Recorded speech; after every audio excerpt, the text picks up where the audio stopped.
Assalamualaikum warahmatullahi wabarakatuh. Selamat pagi, siang, sore, dan malam dimanapun kalian berada. Sebelumnya perkenalkan, nama saya Kemal Ramakalevi, biasa dipanggil Kemal dari Teknik Mesin Undip Angkatan 2021.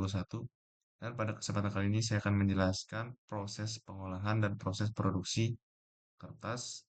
Dan pada kesempatan kali ini akan dibantu oleh software atau aplikasi Technomatic Sprint Simulation by Siemens. Nah, di sini dapat terlihat sudah saya coba buat proses pabrik pengolahan dan produksi kertas. Ini akan kita coba play dulu. Dan pada bagian ini akan dijelaskan tahapan-tahapan proses pengolahan kertas, mulai dari proses penebangan pohon hingga distribusi produk akhir pada bagian ini.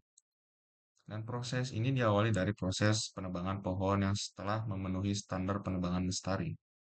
Adapun kayu yang telah ditebang kemudian akan dikirim menggunakan truk seperti ini, dan bisa kita pada sisi ini truk akan menurunkan kayu gelondongan atau kayu yang sudah dipotong-potong menjadi bagian yang lebih kecil dan akan dikirimkan ke proses awal produksi kertas.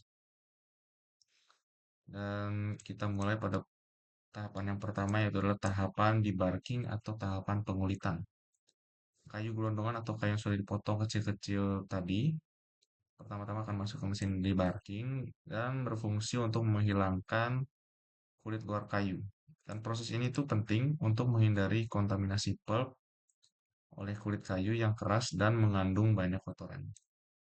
Selanjutnya adalah proses washing atau proses pencucian. Kayu yang sudah bersih dari kulitnya kemudian dicuci untuk menghilangkan tanah, pasir, dan kotoran lain yang masih menempel.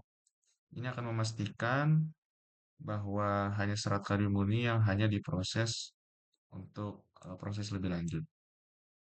Lalu selanjutnya adalah proses chipping oleh alat chipper. Ini adalah proses pencacahan. Kayu yang sudah bersih tadi dari proses washing kemudian akan diproses dalam mesin chipper ini untuk dicacah menjadi potongan kecil atau yang dinamakan wood chips. Dapat dilihat dari batang yang besar menjadi dicacah menjadi batang yang lebih kecil. Dan ukuran dan ketebalan chip ini penting agar proses pulping, yaitu proses berikutnya, dapat berjalan dengan lebih efisien dan lancar. Lalu selanjutnya adalah proses pulping, yaitu adalah proses pembuatan bubur kertas.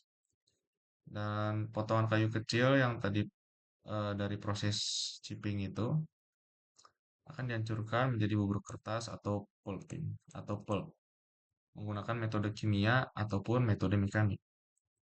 Jika dalam metode kimia akan menggunakan bahan seperti natrium hidroksida dan sulfit untuk melarutkan lignin dan memisahkan serat kayu. Lalu selanjutnya adalah tahapan bleaching atau tahapan pemutihan. Setelah menjadi pulp atau bubur kertas, akan dilakukan proses bleaching untuk menghilangkan sisa lignin dan menghasilkan pulp yang berwarna putih. Proses ini penting terutama untuk produksi kertas putih seperti kertas tulis dan kertas cetak yang umum kita gunakan sehari-hari. Selanjutnya adalah proses pressing atau proses pemadatan.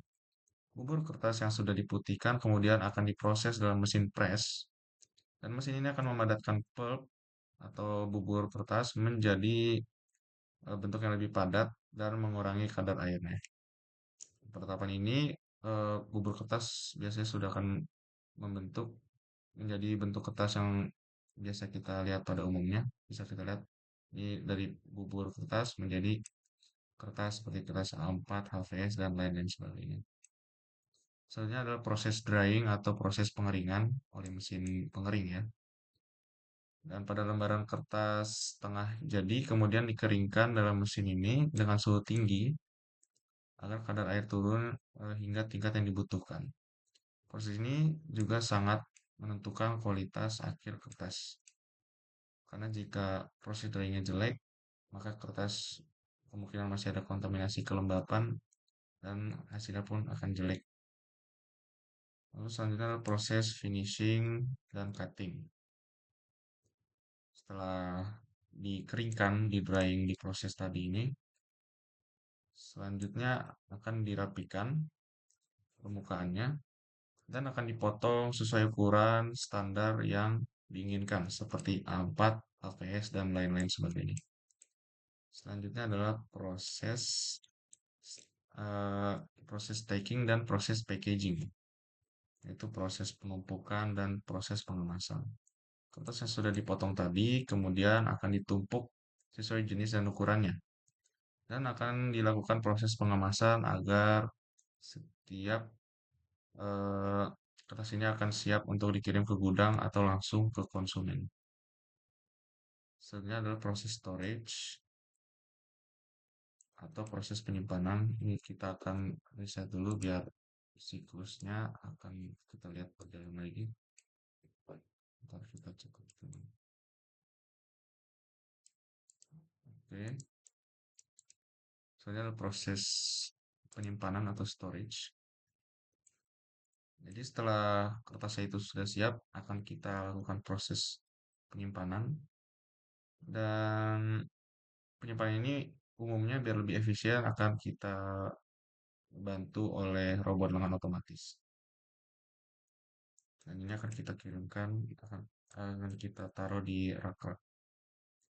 Lalu selanjutnya adalah proses distribusi atau proses pengiriman. Saat tersimpan, produk kertas siap dan siap untuk didistribusikan ke berbagai sektor pengguna seperti pendidikan, perkantoran, percetakan, rumah tangga, dan lain-lain. Seperti yang umum kita temukan pada kehidupan sehari-hari.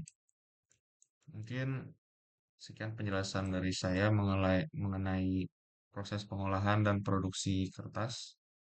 Kurang lebihnya mohon maaf apabila terdapat kesalahan ataupun kekurangan. Sekian dan terima kasih telah menyaksikan. Wassalamualaikum warahmatullahi wabarakatuh.